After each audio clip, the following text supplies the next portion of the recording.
Good afternoon H কিচেনের বন্ধুরা, H কিচেনে সবাইকে স্বাগত। আজ আমি বানাবো আরেকটি নতুন ধরনের ব্রেকফাস্ট রেসিপি ভ্যাট। তাহলে চলুন বন্ধুরা দেখে নেওয়া যাক।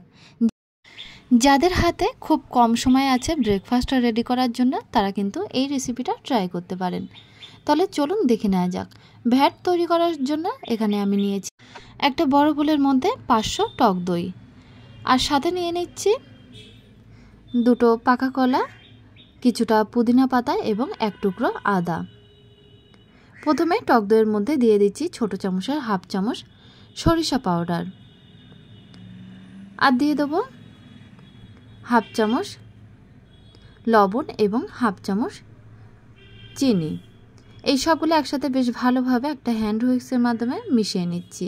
তারপরে বেশ কিছুটা জল দিয়ে দিলাম, দিয়ে আবারও একটু মিশিয়ে নেব। দেখুন একটু পাতলা করে নিচ্ছি।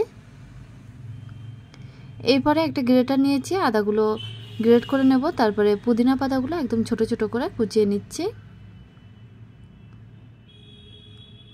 এরপরে কলার খোসা ছাড়িয়ে দেখুন কলাটা একদম স্লাইস করে কেটে নেব। দুটো কলাই স্লাইস করে কেটে নেব।